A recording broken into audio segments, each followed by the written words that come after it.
Hello everyone, so today we'll do the lab number 7, and this lab is about the collisions and momentum conservation.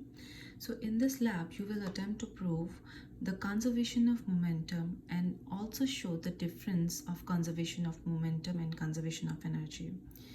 So the setup for this lab is this.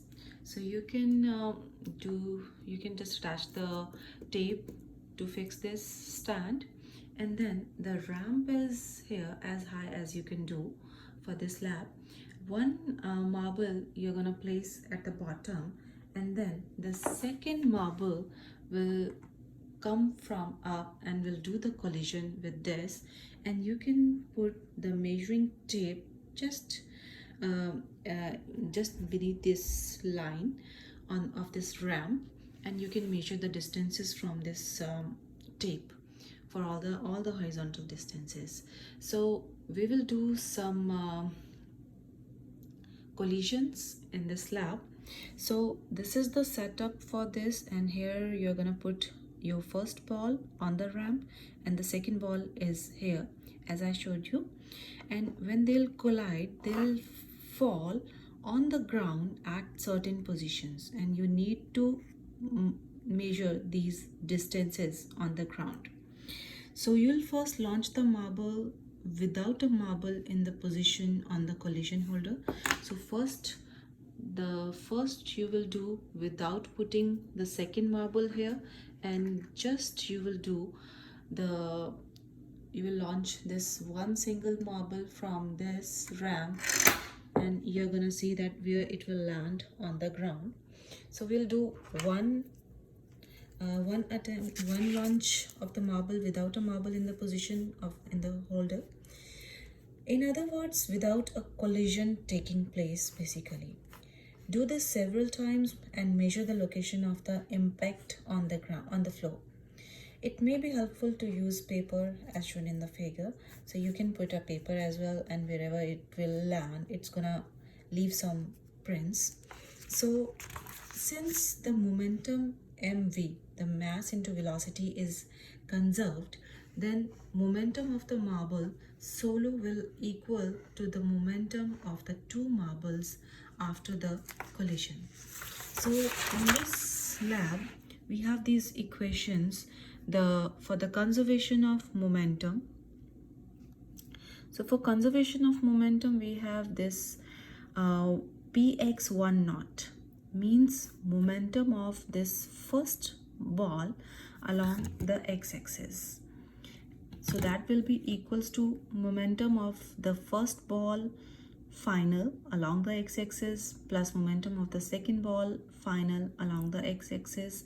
This will be conserved, and similarly momentum will be conserved for before collision and after collision along the y-axis. And since your p is mass times velocity, so you can plug in these variables for the momentum.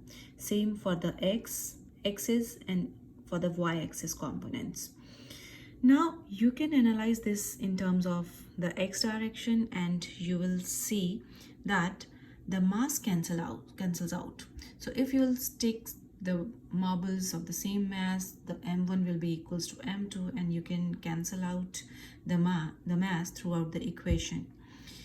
And if you insert d over t for the velocity, since your velocity is displacement over time, in each equation you can cancel out the t, resulting with the equations below. So from these equations you can find out these equations. So distance of the first ball along x, distance of the first final along x, distance of the second final along x, and same is true for the y directions. So it is fairly straightforward to prove the conservation of momentum by measuring the distance for the marble without the collision and measurement of two marbles after the collision. So you should be able to prove this equality in terms of conservation of energy, and you should be able to confirm this by measurements as well.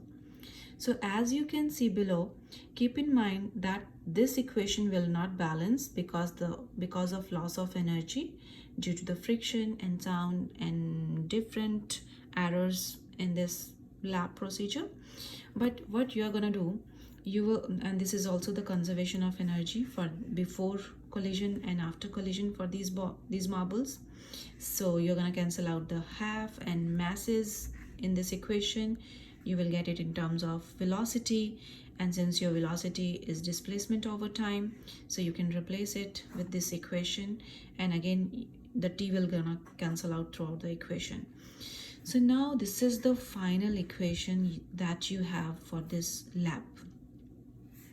So this distance d1 naught is the distance of first ball without the collision. So you're going to launch the first marble without any second marble, and that distance of the first marble on the x-axis from your tape on the ground will give you this number. But when you'll put the second marble, then there will be collision, and then you're gonna measure the distances of both the marbles, the final distances of both the marbles on the ground, and you're gonna plug in those numbers in this equation at this d of 1f and d of 2f. Now after this, for the data collection, this lab demands very special attention to accuracy and feel, so in both measurements and execution. So make sure you don't add any external force to the marble, just let it roll under the force of gravity. So firstly, for the first table, single marble without collision.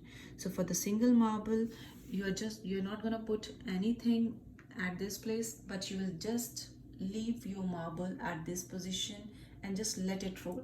So it's just gonna go through this ramp and it will strike the ground, and then you're gonna measure the distance of marble in meters. So do some trials and write down your numbers in this table number 1. So, and for the table number 2, so what are the distances basically, and from where you are going to measure it? So from this point, so you can put some tape at this point just under the table, and from this point you are going to measure the distances. So when there is no collision, suppose the ball strike at this point, then this is the total distance. And after the collision, and again, if this is the point and this is the point, just measure these distances where the ball lands on the ground. So for the second table, then you are going to put the second marble and there will be collision between the two marbles. So you'll put first marble at top here, at top position, and the second marble will be here, and then you after the collision you are going to measure the distance of first marble from the tape and the distance of second marble from the tape. So take the average of these distances, then data analysis. So using the equations given, so this was the equation we had, d1 naught square, this is the distance of the first marble without the collision, distance of the first marble after the collision, distance of the second marble after the collision. So whatever you're getting here, that number you're gonna plug in here. This will be this number and this will be this number. So momentum for the first ball, then total momentum after the collision will be here. So you're gonna see that whether this whole thing is equals to this or not. For sure this will not be equal, but then you're gonna check that how much is the difference and what is the percentage error between the momentum before collision and the momentum after collision, and that is what you need to find for this momentum conservation. So just state whether you are able to find the momentum was conserved or not, and if not, what is the percentage difference for this. Let me know if you have any questions for this. Thank you.